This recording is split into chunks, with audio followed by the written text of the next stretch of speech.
안녕하세요. 올 한 해 정말 앞에 한 6개월은 정신이 없이 간 것 같고요. 그 뒤에 6개월도 뭔가 정신이 없어서 1년이 굉장히 빨리 간 느낌인데 특히 정치권 때문에 정치권 덕분에 빨리 간 것 같은 한 해인데 올해 두 분 올해 바사삭에서는 마지막 뵙는 건데 아, 그러네요. 네. 올 한 해 가장 기억에 남는 이슈를 꼽는다면 어떤 걸 꼽으실지 아무래도 윤석열 파면 아니었을까요? 하면 네. 4월 4일에 있었던 그 파면 직전에 사실은 불안감이 최고조에 달했던 것 같아요. 맞아요. 저 스스로도 그랬고 맞아요. 이제 많은 국민들도 혹여라도 이게 잘못되지 않을까라는 불안이 엄습했는데 어쨌든 헌법재판관들이 현명하게 전원일치 결정을 내리는 바람에 그 뒤로 어쨌든 나라가 정상화되는데 큰 계기가 됐던 것 같아요. 그때 당시에 막 불안감이 8대 0이 아니라 0대 8이다 이런 얘기도 있었잖아요. 한 명이 결정을 하지 못해서 지금 불안하다 이런 얘기도 있었는데 다행히 8대 0으로 파면 결정이 났었고 정호김 의원님께서는 근데 뭘 그 꼽으셨어요? 결과적으로 보면 그거 다 낭설 아니었었을까 그쵸. 싶고요. 저는 이제 수십 년 후에 지금의 역사를 미래 역사가들이 어떻게 표기할까를 생각해 보니까 갑자기 그 김건희 씨와 반클리프 아펠 목걸이가 네. 생각이 났어요. 그게 여러 가지를 다 보여주는 거거든요. 그러니까 윤석열 전 대통령의 기행에 가까운 그 국정 운영의 90%는 영부인이 영향을 주었다라는 것이 이게 예를 든다면은 뭐 조선 시대에서는 가능한 일이지만 21세기 자유민주주의가 꽃피었다는 대한민국에서 일어났다라는 것이 상당히 그 특이한 일이고요. 그리고 영부인으로서 이 목걸이와 그것이 보여주는 게 뭐냐면은 거짓말, 네. 그다음에 그 국정의 직접적인 영향력 행사, 그다음에 남편에 대한 영향력 이런 거를 보여주는 측면이거든요. 그래서 아마 정사에는 윤석열 파면이겠지만 야사로 보면 김건희 씨가 단연 1등 자리에서 기록될 것이다라는 생각이 들었습니다. 그러니까 최근 몇 년간을 생각하면 윤건희 부부를 제외하고는 뉴스를 채우지 못했던 몇 년이 이어졌던 것 같은데 내년에는 좀 즐거운 이야기, 더 좋은 이야기들이 좀 많이 나왔으면 좋겠다는 생각을 하면서 오늘 바삭삭 출발을 해보도록 하겠습니다. 자, 오늘 오전에 내란 특검이 공수처의 체포영장 집행을 방해한 혐의 등으로 윤 전 대통령에게 징역 10년을 구형을 했는데 10년 어떻게 보세요? 뭐 어느 정도 좀 예상된 구형량이 아닌가 싶습니다. 일단 혐의도 많고 지금 특수공무집행 방해에다가 뭐 직권남용 권리행사 방해 그리고 이제 공영문서를 훼손해서 대통령 기록물법 위반 뭐 등등 여러 가지가 있는데 이게 이제 내란 관련 사건의 첫 재판이잖아요. 그쵸, 그러니까 첫 번째. 결정이 나는 네. 형량이 나오는 특검도 그 의미를 상당히 의식했을 거라고 보고 그래서 아마도 이제 법정 최고형에 가까운 그런 구형량이 나오지 않겠나 이런 예상들이 지배적이었는데 실제 뭐 10년이면은 법정 최고형 수준의 그런 구형량이 나오는 게 아닌가 싶습니다. 물론 이제 선고는 봐야 돼요. 내년 이제 1월 16일 날 16일 이죠. 선고가 예정돼 있는데 뭐 구형량에 비해서는 통상은 선고가 좀 적게 나옵니다. 그럼에도 불구하고 이게 이제 첫 재판이기 때문에 선고가 어느 정도 나오는지도 굉장히 중요할 것 같고 다른 재판에도 네. 영향을 미친다는 말씀이신 또 거죠? 관심이 주목될 것 같은데요. 그러니까 윤 전 대통령 측에서는 이게 공수처가 내란 수사권이 없고 공수처의 수사가 불법인데 공수처가 이 체포영장을 집행하겠다고 나서는 것 자체가 원천적으로 성립되지 않는다. 뭐 그동안에 계속 그런 주장을 해왔어요. 뿐만 아니라 내란 사건이 어쨌든 몸통이고 이 사건은 꼬리와 같은 사건인데 네. 내란 사건 재판이 결정나지 않았는데 이 사건 먼저 선고하는 게 이제 피고인의 방어권 침해 뭐 기타 등등의 장황한 얘기들을 했는데 재판부에서 다 일축했고요. 어찌됐건 만약 이 사건의 그 선고가 지금 구형량만큼은 아니더라도 네. 그에 버금갈 정도로 내려진다면 지금 진행 중인 내란 우두머리 사건에도 상당한 영향을 미칠 거라고 보고요. 근데 사실 내란 우두머리 사건은 최저 형량이 무기잖아요. 그렇죠. 뭐 특별한 무기 아니면 감경 사형. 사유가 있지 않은 한 이제 무기 이상의 형이 나오는 건데 근데 윤 전 대통령은 아무리 봐도 형의 감경을 따질 만한 그런 사유가 없어요. 대표적인 감경이 인정하고 반성하는 거잖아요.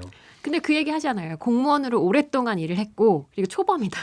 뭐 그 얘기는 있습니다. 네. 그게 이제 기본 감경인데 그래봤자죠. 뭐 그게 큰 감경 사유는 아니기 때문에 결국 이제 뭐 아니면 도다 이런 심리 상태가 아닌가 싶어요. 그래서 모든 걸 이 부인하고 모든 책임을 다른 사람들한테 전가하고 이런 모습을 계속 보이는 거 아닌가. 근데 그게 이제 법적으로는 몰라도 정치적으로 국민들한테 주는 인상은 대단히 나쁘죠. 결국 마지막까지 저러는구나. 이제 이런 그 느낌만을 계속 주고 있는 게 아닌가 싶습니다. 그러니까 사실 이번에 요새는 재판이 중계가 되더라도 네. 이게 사람들이 큰 관심이 이제는 많이 떨어진 것 같아요. 어떻게 보세요? 그리고 이제 앞으로는 피로감 같은 것도 표출될 것 같거든요. 근데 적어도 지금 윤석열 전 대통령이 소위 그 재판을 받는 와중에 1월 달에 중간에 석방되는 가능성은 물론 속단하기는 이르지만 그 가능성은 매우 적다라고 이제 우리가 생각할 수가 있는 것이고요. 그 조은석 이 체포영장 집행 방해와 관련해 가지고 체포 방해를 징역 5년을 구형했잖아요. 네. 전부 합해서 10년이잖아요. 근데 특검 측에서도 지난번에 그 내란 특검에 대한 결과를 설명할 때도 그렇고 최대한 법리와 사실에 근거해서 구형을 하고자 하는 그런 그 뭐라 그럴까 노력 이런 것이 좀 보여요. 왜냐하면은 그 특검의 어떤 결과 설명에 대해서 만족해하지 않는 목소리도 상당히 높았고 이런 부분은 동의할 수 없다 그랬는데 그들은 지금까지의 누적된 축적된 증거를 가지고 그래서 사실은 체포 방해와 관련해서도 징역 5년 이상도 구형할 수 있다라고 봤는데 어쨌든 전체적으로 합해서 한 10년 정도 이렇게 하는 것을 봐서는 그들도 상당히 그 사실 그리고 물적 증거 그리고 법리에 근거한다라는 그 모습을 상당히 중시하는 게 아닌가. 이렇게. 너무 무리하지 않는 네, 선에서 그렇습니다. 구형을 네. 한 것 같다. 네. 왜냐하면 이게 모두에게 합의를 받아야 되는 거니까 물론 내란 관련해서는 크게 처벌을 받아야 되는 건 당연히 맞지만 합리적인 범위 내에서 해야 이제 반박이 크게 들어오지 않을 수 있으니까 그런 부분을 고려한 것 같다고 정어빈 전 의원님이 말씀을 해주셨는데 오늘 그러면은 국회로 이번에는 좀 국회로 넘어가 볼게요. 윤석열 전 대통령은 뭐 알아서 죗값을 받으시라고 하고 국회로 좀 넘어가 볼 텐데 오늘 오전에 민주당 정청래 대표가 취임 147일 만에 첫 기자회견에 나섰습니다. 잠시 어떤 말들을 했는지 영상 보고 오겠습니다. 1호 법안은 2차 종합 추가 특검이 되어야 한다고 생각합니다. 동시에 통일교 특검도 추진해야 한다고 생각합니다. 예. 통일교 특검 추천은 진짜로 중립적인 그리고 국민이 신뢰할 만한 제3자 기관에서 추천하도록 하겠습니다. 그리고 더불어민주당의 통일교 특검 법안은 오늘 중으로 발의하도록 하겠습니다. 네, 정청래 대표가 새해 1호 법안을 2차 특검으로 하겠다. 그리고 통일교 특검도 같이 하겠다고 했고 이 통일교 특검에서 가장 이슈가 됐던 부분이 결국에는 추천을 누가 하느냐 이 부분이었는데 제3기관에서 하겠다라고 하면서 아마 요거는 변협을 얘기한 것 같아요. 요 부분으로 간다고 했는데 어떻게 보셨어요? 민주당에서 통일교 특검을 원래는 하기 싫어한다고 해서 다들 얘기를 했었잖아요. 근데 본격적으로 받아들이고 제3기관에서의 추천까지도 한다고 하는 거에 대해서 좀 어떻게 보셨어요? 정호비 의원님께서는? 그만큼 지금 여론이 특검 특히 통일교 특검과 관련해서 굉장히 높이 나오고 있지 않습니까? 그렇기 때문에 처음에 민주당은 통일교 특검을 안 하려고 했던 것 같아요. 그러다 보니까 무슨 일고의 뭐 가치가 없다 뭐 이런 취지로 강력한 입장을 개진하다가 결국은 극적으로 특검을 받으면서 이 특검을 받되 2차 특검도 하는 거거든요. 그러니까 애초에 2차 특검은 하고 통일교에 대해서는 소위 그 뭡니까 국수본의 특별 전담 수사 팀에 그 일임하기로 생각하다가 지금은 이제 특검을 하더라도 이것이 민주당에게만 일방적인 정치적인 그런 상처를 주지 않을 것이다라는 어떤 막연한 기대도 있는 것 같아요. 그래서 이제 이렇게 동시 추진하면서 또 당대표로서 이런 것도 있는 것 같아요. 그 검찰 개혁이라든지 언론 개혁을 보면 굉장히 서두르는 느낌이 있거든요. 사실 100일 때도 기자회견을 안 하다가 뜬금없이 147일이 무슨 의미인지는 모르겠는데 하지 않습니까? 근데 지금 올해가 며칠 안 남았잖아요. 네. 그러니까는 이 정청래 대표의 머릿속에는 아마도 그 본인이 올해가 가기 전에 이런 개혁을 했다라는 치적을 좀 빨리 남겨서 기록을 남기고 싶은 거 아닌가. 내란 전담 그 재판부 같은 경우도 결국은 찻대고 포대고 해가지고 대법원 예규하고 그렇게 특별히 차이가 나지도 않는데 굳이 민주당이 법안을 통과시켰다라는 하나의 기록을 남기고 싶어 하거든요. 그거의 일환이라고 생각을 합니다. 정원석 의원님께서는 지금 통일부 특검 관련해서 아까 추천 주체 얘기를 했는데 국힘에서는 국민의힘 쪽에서는 개혁신당하고 조국혁신당이 관계가 없으니까 거기서 추천하는 게 어떻냐 뭐 이렇게 제안을 하고 있는데 민주당은 그 안을 받지 않을 것 같거든요. 왜 그런 거라고 보세요? 글쎄요. 뭐 그러니까 제3당에게 특검 추천권을 줬던 전례는 없는 것 같습니다. 지금까지 그쵸. 제가 되돌아봤을 때 역대 특검 추천에 있어서 이제 그런 게 좀 부자연스럽다. 제3당한테 주는 게 뭐 이런 생각도 있는 것 같고 마치 제3당에게 주는 게 그 제3당이 주장하는 논리 있잖아요. 네네. 그러니까 민주당도 국민의힘도 이 사건 의혹으로부터 자유롭지 않기 때문에 제3당이 추천해야 된다라는 논리를 받아들이는 것 같은 모양새가 되는 것도 민주당은 좀 꺼려하는 것 같아요.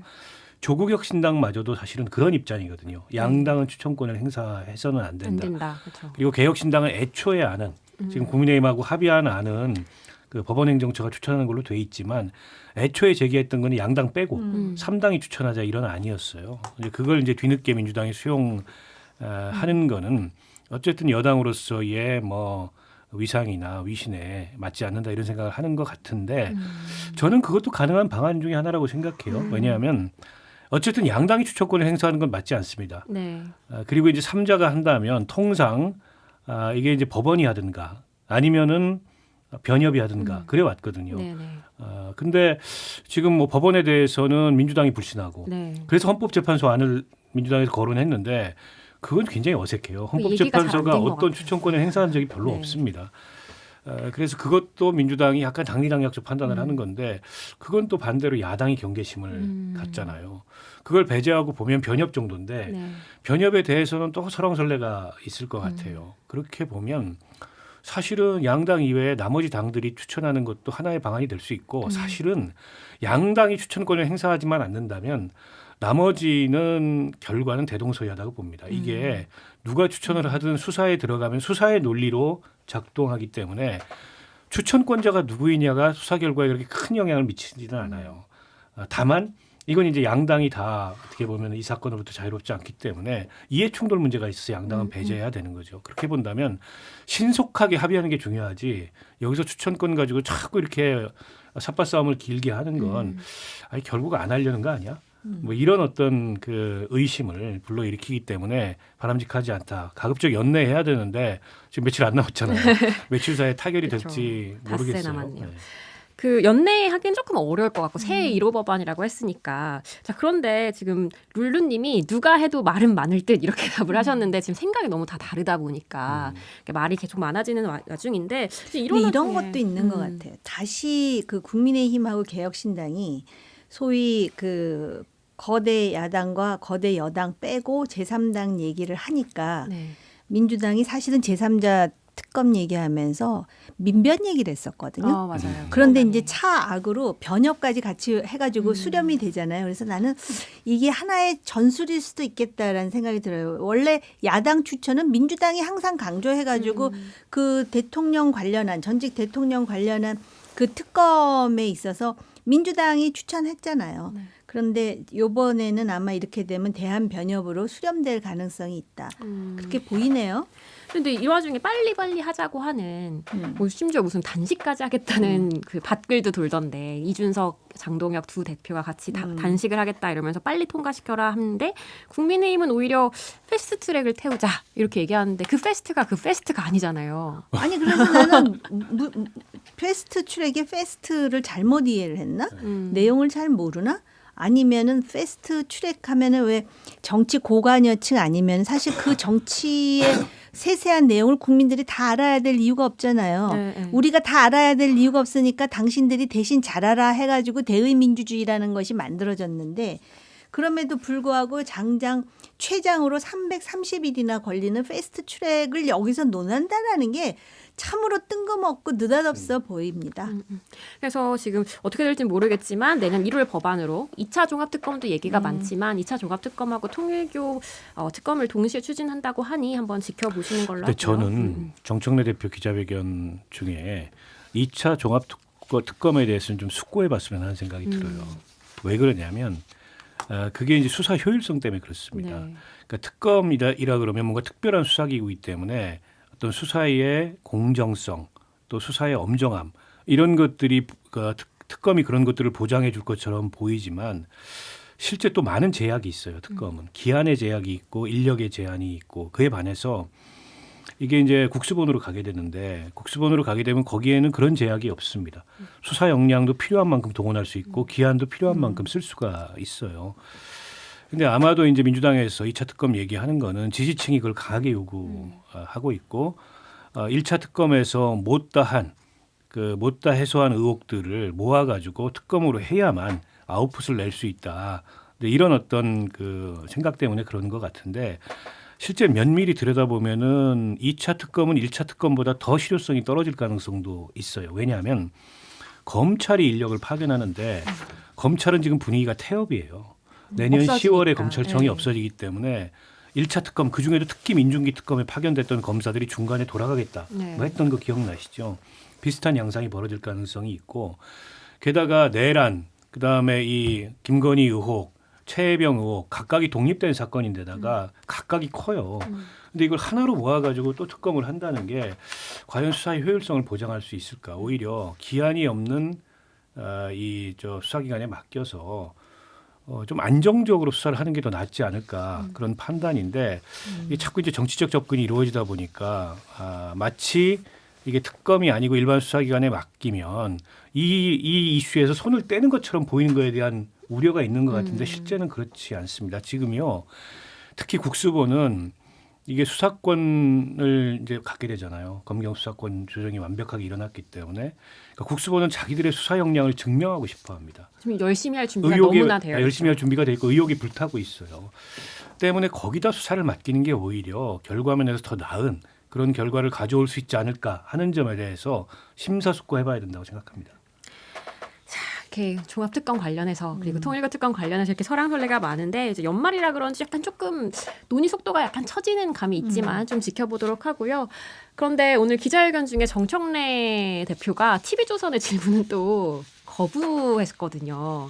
그러니까 장경태 의원 윤리감찰 관련 윤리조사 어떻게 되고 있냐 이렇게 물어보니까 TV조선에 대해서는 TV조선 질문 안 받는다 이렇게 얘기를 했는데 정청래 대표가 기자회견을 하기는 했지만 기존의 언론과 그렇게 가깝지 않은 그런 모습을 또다시 보여준 것 같기는 해요. 어떻게 보셨어요? 아니 사실 많은 사람들이 궁금해할 거예요. 그 장경태 의원의 그 성비위와 관련해서 이게 어떤 경과로 진행되고 있는지에 대해서 그리고 특히 당에서 소위 감찰이 지금 어느 정도까지 이루어지고 있는지 물론 당에서는 그렇게 얘기했거든요. 경찰의 수사를 이제 지켜보고 있다 이렇게 얘기한 것 같은데요. 아마 장경태 의원과 관련해서 대답하기가 궁색하니까 TV조선 기자의 질문은 안 받는다라고 한 것 같은데요. 이거는 그래도 대한민국의 그래도 일국의 여당의 대표의 태도로는 적절하지 못하다라고 봐요. 나에게 내가 선호하는 또는 나에게 우호적인 언론이든 또는 우호적이지 않은 언론이든 그것에 대해서 상당히 센스 있게 받아칠 수 있는 그런 답변의 능력도 정치인의 역량과 직결되는 부분인데 제가 볼 때는 장경태 의원에 대해서 말하기가 곤란하니까 그렇게 지금 둘러댔나라는 개인적인 생각을 하게 되네요. 원래부터 이제 조선일보랑 사이가 안 좋은 거는 이제 다 알려진 사실이긴 하지만 기자회견 자리에서도 그런 모습을 보여서 약간 소소한 이슈가 됐었고요. 그리고 오늘 또 하나 아주 곤란한 질문을 받았습니다. 정철의 민주당 대표가 김병기 원내대표와 관련한 그 의혹에 대해서 입장을 밝혔는데 영상 같이 보고 오겠습니다. 어제 통화를 했습니다. 김병기 원내대표께서 저에게 전화를 하셨고 국민과 당원들께 송구하다는 취지로 그리고 또 저에게도 송구하다는 취지로 말씀을 하셨습니다. 그리고 며칠 후 본인의 입장을 정리해서 발표하겠다라는 말도 했습니다. 더불어민주당의 원내대표라는 자리는 실로 막중한 자리입니다. 당원과 국회의원들이 뽑은 선출직입니다. 그래서 본인도 아마 고심이 클 것으로 생각합니다. 자, 정청래 대표가 이 다음에 바로 매우 심각하게 지켜보고 있다라고 얘기를 하면서 원내대표가 직접 입장을 발표할 거다, 기다리겠다라고 했는데 어떤 입장을 발표할 거라고 보세요? 근데 지금까지 김병기 그 원내대표의 이 사건에 대한 해명이나 대응을 보면 뭐 글쎄요, 이제 국민들 눈높이하고 너무 안 맞는 모습을 그동안에 보여왔잖아요.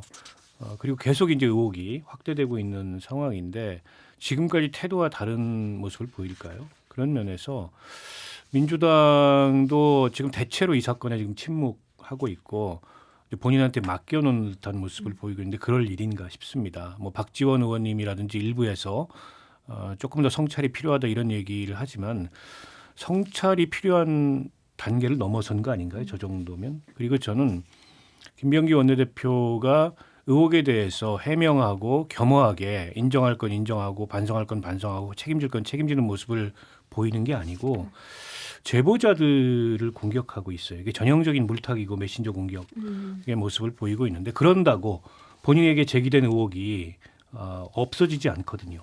그런다고 대한항공으로부터 160만 원의 금전에 호텔, 해당하는 네. 그 로얄 스위트룸을 제공받아서 거기 숙박하는 게 없어지지 않거든요. 그래서 저는 뭔가 그 본인이 좀 쫓겨서 그런지는 모르겠는데 최악의 수를 거듭해서 두고 있다라는 생각이 들고요. 그리고 이제 의원하고 보좌관이 함께 일을 하면서 서로 밖에서 모르는 내밀한 그런 일들을 알게 되고 간간히 그런 일들이 특히 이제 보좌진의 폭로로 인해서 의원들에게 대단히 곤란한 상황을 만드는 경우가 있습니다. 강선우 이제 전 장관 후보자 같은 경우에도 갑질 의혹 폭로의 계기가 그런 거였잖아요. 네. 이 경우도 비슷한데 속된 말로 끝까지 가면 누구한테 불리할까요? 그게 과연 전직 보좌진이었던 사람에게 불리할까요? 아니면 김병기 지금 원내대표에게 불리할까요? 이런 얘기 하시는 분이 있더라고요. 누가 더 잃을 게 많은지. 그러니까 잃을 게 많은 사람이 불리합니다. 그런데다가 어찌됐건 한때는 함께 일했던 사람인데 그 사람들에 대해서 저렇게까지 모질게 대할 필요가 있는가. 게다가 이것만 있는 게 아니고 쿠팡 대표이사 만나가지고 그 쿠팡에 가서 일하고 있는 우리 의원실에 있었던 보좌진들은 이런 사람이다. 라고 어떻게 보면은 저격하면서 그로 인해서 한 사람은 채용 절차가 중단되고 한 사람은 영문도 모르게 중국으로 네. 발령나고 이랬던 일이 일어난 거잖아요. 근데 지금 김병기 의원 관련된 구설이 한두 개가 아닙니다. 뭐 아들 취업, 아들 진학, 그다음에 쿠팡 그 대표이사 만난 거, 뭐 식사한 거, 그리고 지금 이제 뭐 대한항공부터 시작해서 네. 연이어지고 있잖아요. 이쯤 됐으면 본인이 저는 인정할 거 인정하고 물러나는 게 바람직하다고 보고 민주당에서도 이거를 방어하거나 두둔하거나 혹은 방관하면 안 된다 이런 생각입니다. 그러니까 민주당에서 얘기 안 나오는 거는 이제 동료 의원들이니까 뭐 인지상정으로 안 나오는 거니라고 어느 정도 이해가 가능한 부분도 있지만 국민의힘도 너무 좀 조용한 것 같아요. 네, 그거는 이제 소위 그 업무 국회의원, 야당 의원으로서의 자신들의 어떤 그 임무를 해태하는 측면이 있고요. 우선 임무를 해태해야 한다. 그리고 두 번째로는 그것이 이제 불필요한 그 상상을 하게 만들어요. 혹시 저들도 뭔가 찜찜한 게 있으니까 공격을 못하는 거 아니야? 이런 식으로. 예를 든다면 통일교와 관련해서 민주당이 얼마나 공격을 했어요. 그러니까요. 근데 나중에 뭐 전재수 의원 이름이 나오니까 정말 민망할 뿐만 아니라 여론에 반영이 되지 않습니까? 그런데 실제로 또 김병기 의원도 그런 얘기 하더라고요. 뭐 국토위에서 나만 받았겠느냐는 식으로. 저는 그런 태도도 바람직하지는 못하다라고 보지만 이 소위 코리안 에어가 김병기 의원에게만 줬을까? 뭐 이런 여러 가지 그 추정을 하게 만들잖아요.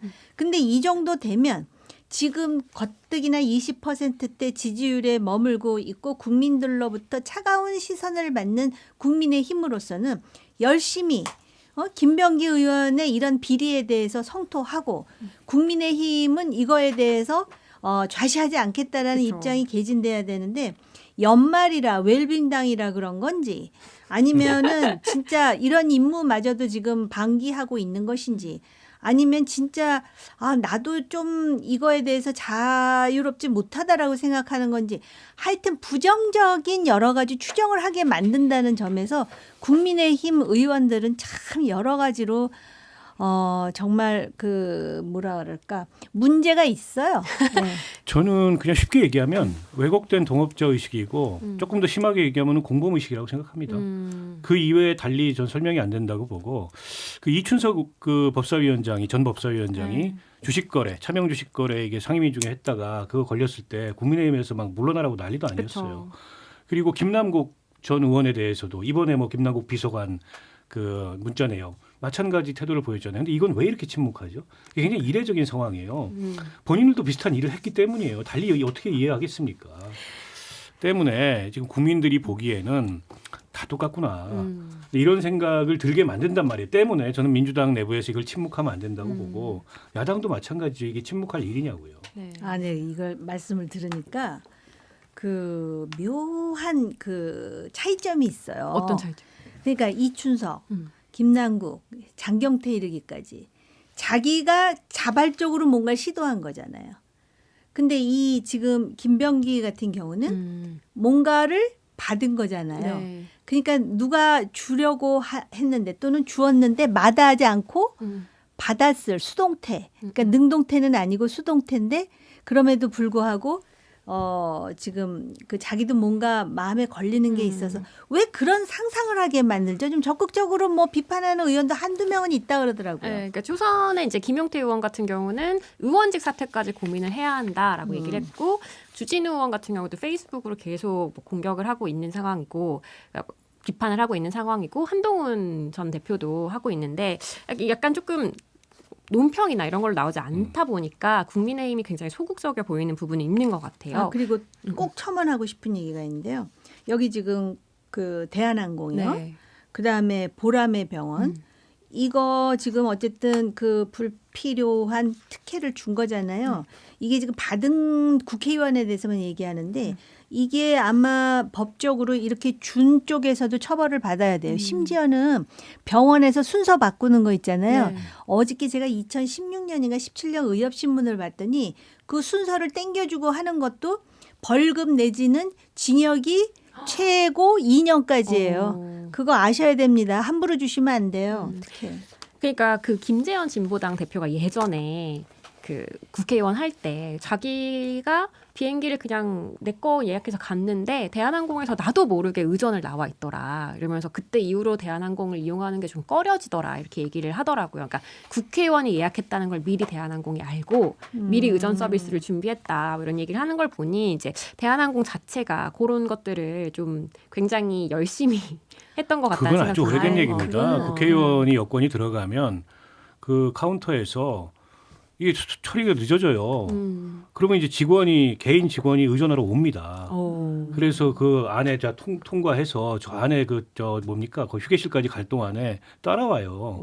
그래서 그게 불편해서 다음부터는 뭐 어디 가까운 해외 나갈 때 이럴 때 일부러 외국 항공사 예약하고 그런 경우들이 많이 있죠. 그러니까 저는 그것도 없어져야 될 아니 이제 지금 잘못된 이거는 의전이라고 국회의원 의전의 수준을 넘어서는 거잖아요. 며느리 부인 의전을 가족이죠. 했다고 예. 하니까 그것도 보좌진의 요청에 의해서는데 보좌진이 그러면 자발적으로 요청을 했겠느냐.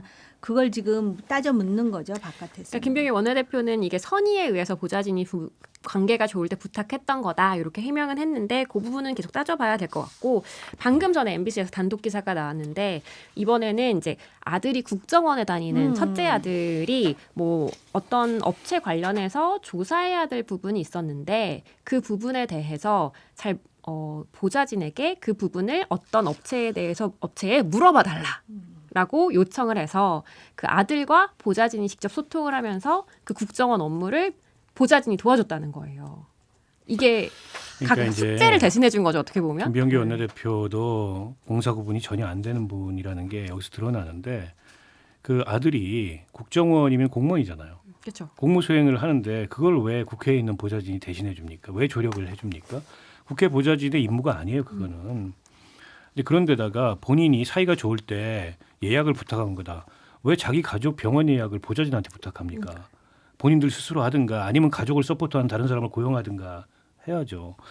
근데 마치 이게 부탁이었는데 마치 특혜를 보좌관이 주관적으로 요구해서 이런 일이 빚어지고 있다는 식으로 둘러대는 것도 그 부탁 자체도 말이 안 되는 거예요. 보좌관한테 부탁할 일이 아니에요. 자기 가족들 병원 예약을 왜 보좌관한테 부탁하고 그 부탁은 아무 문제가 없는 것처럼 얘기를 하죠.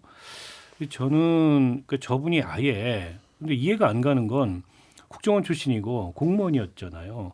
그러면 공사 구분이 안 된다는 게 이상한데 국회의원이 된 뒤에 특권 의식 때문에 저렇게 됐는지는 모르겠습니다만 매우 부적절한 사고방식, 해명조차도 너무 부적절해요.